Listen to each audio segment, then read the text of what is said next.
Hey everyone, I'm just as surprised as you, and I'm back. I've managed to escape from the Old City Ice House, and I'm able to bring you this interview with New Orleans' own and one half of the AEW World Tag Team Champions, Absolute Ricky Starks. We discuss a smorgasbord of topics, including his New Orleans roots, his time at Wildcat, and his acting chops, and a plethora of other topics, so I hope you enjoy. I'm here with AEW World Tag Team Champion Ricky Starks. Absolutely. And Absolute Ricky Starks. My bad. I'm an idiot for messing that up because Oh no, it's okay. Give yourself some credit. I used to watch you at Wildcat. I know, crazy. So that's we're gonna get into that. But first off, I want to talk about your history here in New Orleans because I've watched a lot of other interviews and no one dives into it, and it kind of drives me insane. Right. Because you grew up in one of the greatest cities in the world. Thank you. You know, I'm from here as well. Yeah. And tell us about your background here, because I was born and raised 8 minutes from the Lakefront Arena, is where we're at right now. And I used to see this arena all the time driving around. And this was a place that I had dreamed of actually wrestling in addition to the Superdome. And this was a place that, everyone knows about. Right. Especially, I grew up in the East. So a lot of people don't realize. I grew up in New Orleans East. So this was like very special to me. And it is weird that people don't bring it up, but I can see why, because they don't really get New Orleans like the people of New Orleans get New Orleans. That's certainly true. And there is a lot of historic wrestling that's happened here. Yes. From SmackDown has been here, Yeah. Halloween Havoc, November to Remember, AEW a few years ago, where the last time you were here, you took on Swerve Strickland and Keith Lee. Yeah. And you tagged with, was it Hobbs? Hobbs, yeah. Hobbs helped you out the other day on Dynamite or Collision. Sure.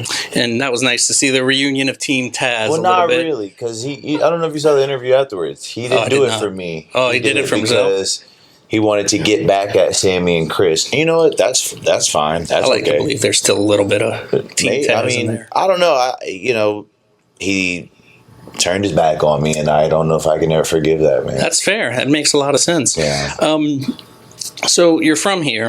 Love it. So I'm going to ask a question that I particularly dislike. Okay. Because I feel like a lot of people in this area, when you're asked this question, they get the wrong assumptions about you. Where'd you go to school? Elementary? Yeah. I know you ended up in Vegas for high school. Or post Katrina. I went to school, actually not too far from here, Osborne. Okay. But my sister had moved to Slidell. All right. And I did go to school in Slidell. All right. Slidell Junior High. All right. Well, for the people who are local that will be watching this, that'll really appreciate that. Yeah, I have been all over. So then, when it comes to this question, sidewalk side or neutral ground side with the Mardi Gras parades, where do you land? I'm in either myself. I'm trying to think. When I was little, I was on the neutral ground. All right. Which is. That was actually fun. That's way. Right, I feel like neutral ground way better than the sidewalk. Right. Because I'm in the middle of it. Right. But now I don't know. I think I would like to do the sidewalk just to. Should come back to Mardi Gras. Not that far off. I know. So you should, it's been a while since I've been on at a parade. Right? I would love to be part of the parade, the Zulu parade. Someone put me in the Zulu crew or something. When you when you come back home, rather. What's a must that you have to do to?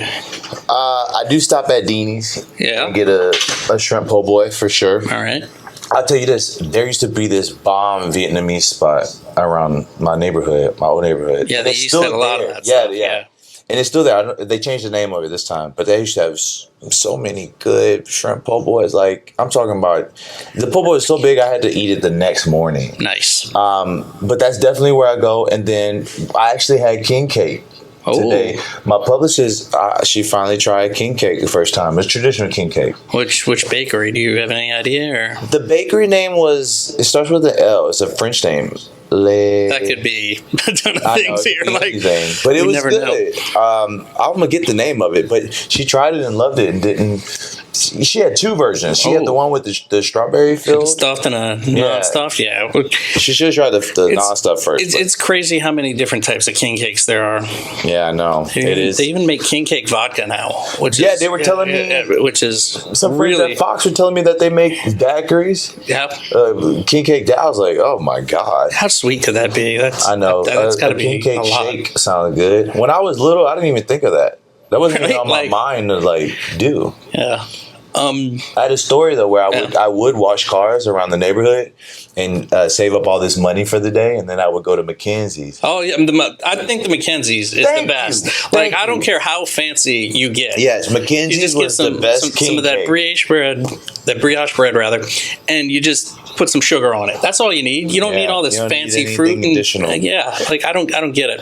I thought about bringing one of those if I because next time I'll be interviewing Eddie Kingston, Uh-huh. and I wanted to see how Kingston would react to a king cake. Do it. Why you I'd have didn't to- bring me? Look, I brought you water. No, actually, I got you Well, don't later. let 'em know. Yeah, that's Don't tell true. 'em. That's an off-air thing, Yeah. actually. So you used to wrestle at Wildcat here. I sure did. What's your memories of working with that?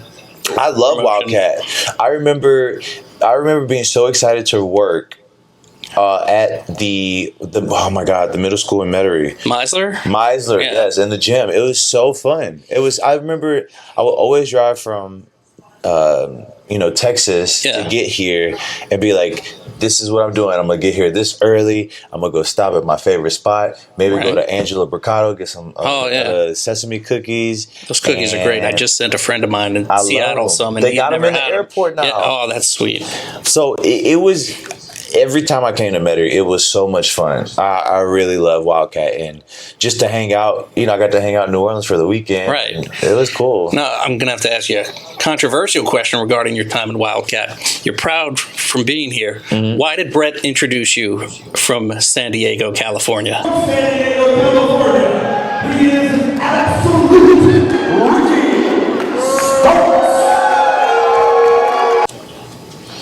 Did he? Yeah. A lot of times, or what? So it's a little hard to tell because there's not a lot of Wildcat footage out there. Yeah, They're no, not. I vaguely remember him doing that, but I don't remember them doing that afterwards. And Okay. I could think why, because they wanted to say that I was from San Diego just so that the fans wouldn't cheer for me. But here's the thing: regardless if I do something mean, people still gonna cheer for me because I'm just a likable, endearing person. It's also a little weird. Someone from San Diego doing something called the second line elbow. Thank you. It was dumb. I'm friends with Brett. I'm gonna ask him Yeah. about that today too when I see him later. I'm curious. I had That may messaged have been him. a one-off. Yeah, maybe. I messaged him the question, and I was like, Why? "Hey, man, why?" And he never got back to me. So He's embarrassed, probably. he's probably like, Yeah. shouldn't have done that." Well, we all make mistakes. But you worked with Jack Jameson, what's he doing these days? Any idea? I haven't seen him around in a while. All right. I have no clue. There's also Danny Flamingo. Yeah, what Danny's up to, huh? I love Danny. Danny, they just did a show in Philadelphia, Mississippi that my producer went to. Philadelphia, Mississippi. Yeah, apparently there's a Philly, Mississippi. There's a Paris, Texas. Yeah. Yeah. You did a little bit of acting, I saw, in a short film called A Grievance with Gravity. So are those from your Halloween costume I saw on your profile? Yep. Are you like one of those girls who like to celebrate all month?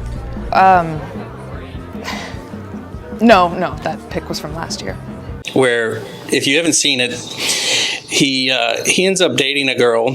Yeah, we who- got on a date, Yeah, but she got this thing attached to her foot. she can't deal with gravity. It's very weird. Yeah. So my question is knowing that she couldn't deal with gravity, why not hook her up with Pac? Well, because to pass somebody off to another person isn't in my my wheelhouse, and that's kind of, I don't know. But what if they weren't compatible? Yeah, but he's the man that gravity forgot. So Absolutely. like, But I don't know. Sometimes just feels like it was a match that it could could have worked, Yeah. but I think due to Newton's law, it wouldn't have worked. I feel like maybe Pac wouldn't have been interested. I don't know. I've never met Pac. Yeah, he seems nice. He Seems like a nice guy. He is nice. So, when you're watching your favorites, you've mentioned Undertaker, Yes. you've mentioned Mankind, but you've mentioned a name that's piqued my interest, Shinjiro Otani. I love him. I think you're. Silent Rage. I think you guys sell very similarly. Your ability to take an ass kicking Wow. is kind of That's interesting. amazing to Yeah. watch, because I think that's kind of an underrated part of modern wrestling. Right. A lot of guys just take stuff and go on to the next thing. Yeah, it hurts.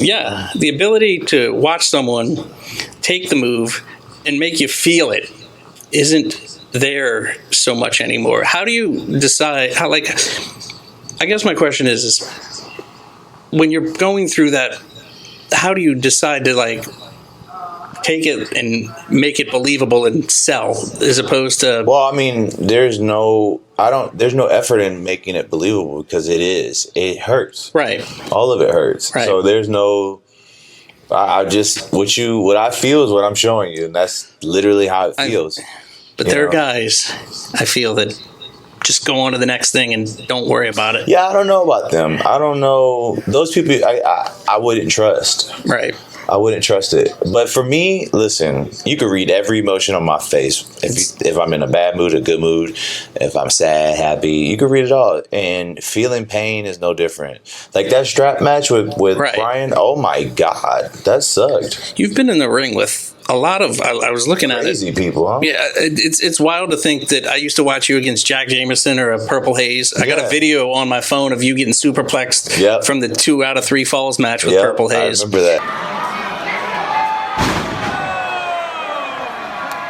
And you've been in the ring with Kane, Jinder Mahal, CM Punk, Danielson. Yep. You've been in the ring with a lot. I'm going to give a little deep cut. I saw on the Indies you wrestled former not indie wrestler, former NWA champion Tim Storm. Like, Yes, I did. and like there's a I there's a did. list of world champions that you've been in the ring with over the last few years. Do you ever think, are you ever reflective about, man, I've just done some cool shit? You know, I had this question earlier, and I should be a little bit more reflective because of the people that I've been in the ring with.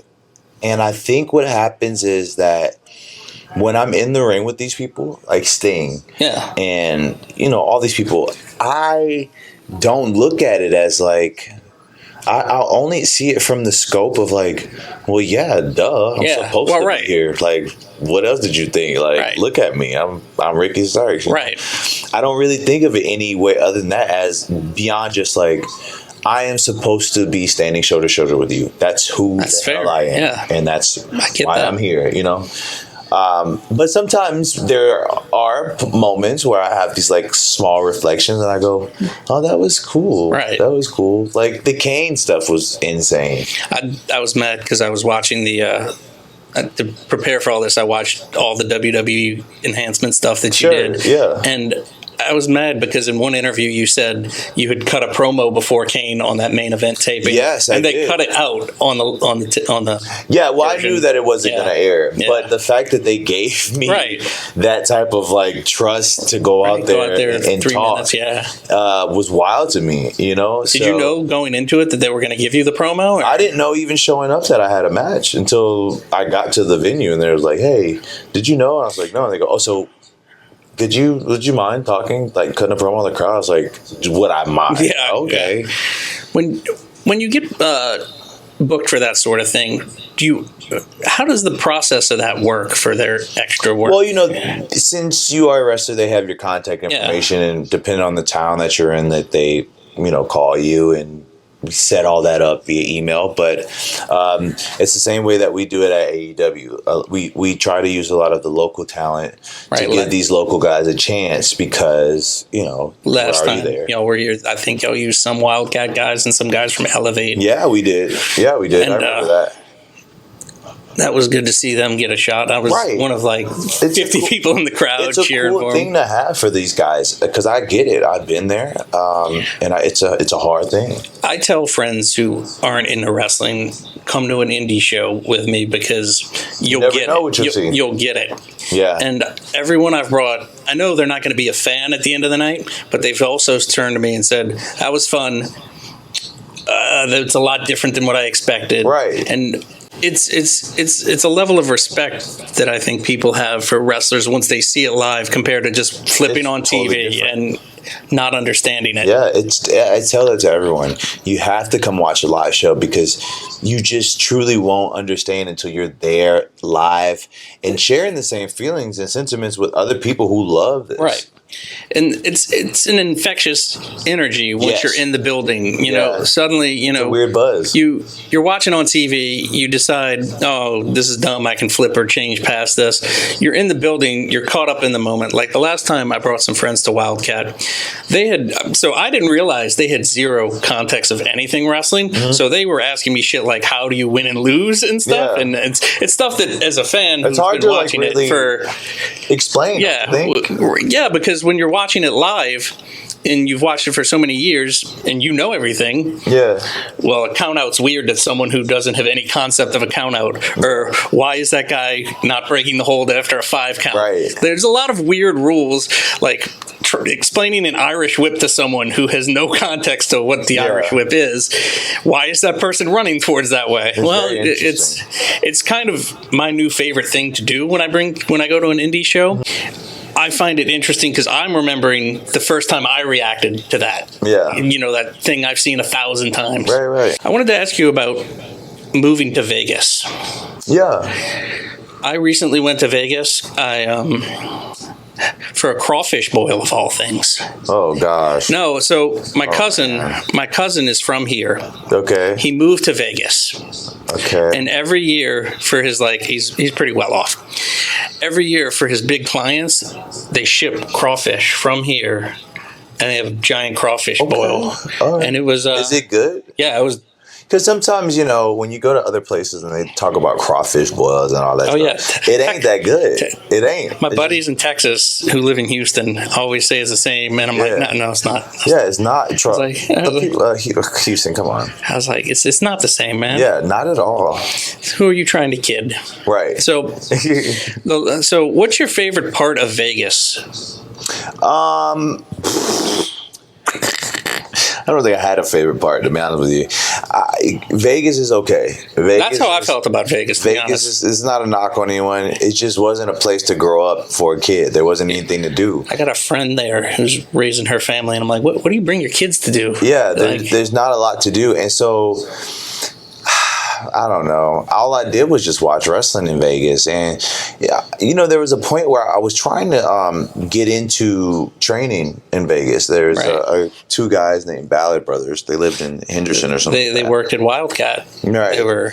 But I didn't do it because at the time they had lived too far from where I lived at. Yeah. So it just wasn't going to work out from that aspect. And my mom was working too, so she wasn't going to be able to drive me back and forth. But I don't know. Vegas, the only reason, some of my family still live in Vegas. Yeah. That's the only reason I even go back is Right. to do it. But I don't know. I don't know if there is anything that I enjoyed in Vegas.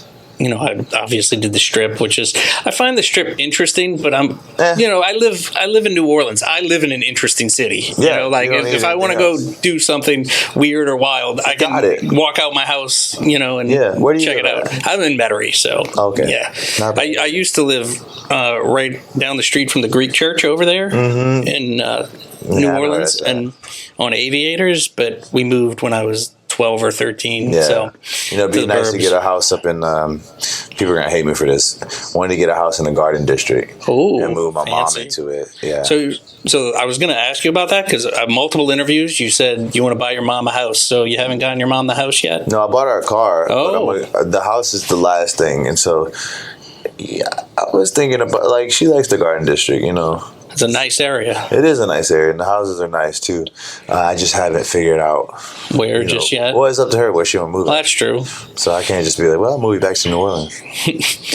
So, I'm going to tell you what I did in Vegas. I went to a show called Zombie Burlesque, Okay. which was this weird thing where it was a burlesque show, but everyone was painted like zombies and stuff. That makes sense. And I was like, this is the best $50 I've ever spent. Yeah. Because it was this offbeat thing in the middle of nowhere, it was in the Miracle Mall shop. It wasn't in the middle of, but there was maybe 30 people in it, and the show was wild. It's kind of like everything I wanted going to Vegas. Yeah, because there was a bit of everything with there was a bunch of dancing. They claim, and I don't know how true this is, that they're one of the few live big bands still playing in Vegas.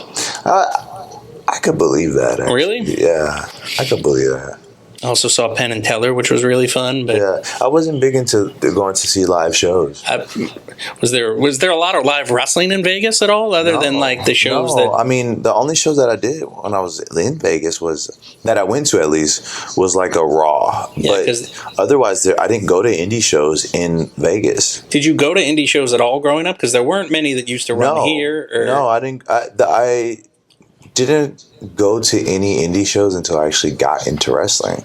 I watched indie shows via, the internet, but I never had a chance to go just because, I had to get my brother involved and like he was at work and there was just so much stuff. And I think it was just easier for me to just, be by myself and just watch wrestling. When you would watch when you were younger, how'd you go about watching the more obscure stuff? Were you a message board junkie and found stuff? Yeah, I was on some of the message boards for sure. I was also when YouTube was just popping up at the time, of course. So some of those people would upload videos, but under the like tag names of like cheese souffle, and fondue and stuff. Yeah, so it's harder to get flagged to get it removed. So a lot of that I was able to find. There used to be the DVD-R message board that used to show all the stuff from Japan if you weren't a tape trader. I didn't bother with that stuff. Those were some rough times. Let me just say but that. I did buy some CDs. There are DVDs from some. Yeah, the high spots used to have them. Like guys who would compile a list of matches for me that I was that you wanted to go out and they would ship it to me, and that's pretty sweet. I would pay them like $3. Yeah, I worked for this little company called Cha Cha. I remember when I was in my tape trading days, this was like right when the internet was taking off and no one wanted to order anything online. Yeah. I had to beg my mom to order me some VHS tapes off of High Spots. And she was like, "Is this place legit?" And I was like, I was like, my other buddies have gotten their tapes from them. I assume so. Yeah. And I never had a chance to do that, but I did get the DVD. Oh, the tape trading days were wild, especially when, you'd go to school and your buddies would just be watching Raw and Nitro and be like, yeah, but I just watched Super J Cup 95. And they'd be like, what is that? And I was like, well, Jericho and Benoit and Psychosis and Ray and all these people of were in it. And they had fantastic matches with guys. And then a guy like a Liger would show up on Nitro and you're like, yeah, I saw that guy or whatever. That's pretty cool. Yeah. There's a lot of those tape trading days I missed. Now everyone just clicks it on YouTube. Yeah, it seems to be. I feel like it's not as much of. There's not much community to it anymore because you can just go out and watch whatever on whether it be Google Drive or something. Yeah. When you were working the enhancement matches, you worked with FTR, and then you got to tag with them in. Yeah. And then your partner, Big Bill. Yeah. Chucked you over the top rope. Yeah. And then you're now tag team champions with them. It's kind of funny. That's crazy how the world works sometimes, I think. Yeah, I think all of it's crazy. Right. The whole thing is crazy. Life is crazy. That's a hell of a true statement. Going back to your favorite New Orleans things, what's your favorite snowball flavor? Oh, boy. Well, I used to go to this snowball stand called Rodney's over by not too far from here, actually. My favorite flavor that I used to get, it's like a blueberry strawberry with the gummy bears in it. Oh, that's fancy. You get some toppings on it. Yeah, always. I learned recently that you could get the snowball stuffed with soft served ice cream. Yeah. And I'm like, that's Jeremiah insane. Does that too. I was like, that's insane, man. Yeah, so it's Italian ice cream and then the soft serve. I know. That sounds so good right now. I know. Might have to take a break, go get some. Right. Let's see. So, any idea what you'll be doing for Dynamite I have no when it clue. comes here. Yeah, I was talking I to know. I was talking to my producer today about this, and I was like, we're doing this 2 weeks before the show. Yeah, I couldn't tell you, but I'm gonna be there. Yeah. I can tell you that. I'm gonna be there. I'm gonna be. Maybe you and hit Big the Bill will square. be defending the the tag title somewhere. Yeah. I'm looking forward to seeing you guys wrestle once again. Yeah, because it's gonna be fun. live wrestling to me is the greatest show. It's a mixture of everything. Yeah. So that was our interview with Absolute Ricky Starks. AEW Dynamite will be live from UNO Lakefront Arena January 31st. Yeah, 31st. Tickets are still available at AEWTix.com. TIX.com. Gotta correct that. That's a tricky website, I it? think. Yeah. Well, I say it's a tricky website to tell people because you have to. My publicists are the same thing, and I didn't realize people were spelling it TICS. Yeah. Didn't know that. And- but I'm pretty smart, so maybe that's why. I mean, it makes sense that it's Tix, but like someone might throw a K in there. Yeah, And, I can see that. But hey, we're here to let you know that it's AEWTIX.com, and no other way do you spell it. That's true. All right, Ricky, thank you for this time, and I appreciate it. Good This is luck. great. Thank you. in a few weeks. Bye. On Wednesday, January 31st, All Elite Wrestling returns to the historic UNO Lakefront Arena with AEW Dynamite. Come see all the stars of All Elite Wrestling, but most importantly, your hometown guy, Absolute Ricky Starks. Bell time is at 6:30 and tickets start at $20 plus fees and are still available at AEWTix.com. That's AEWTIX.com.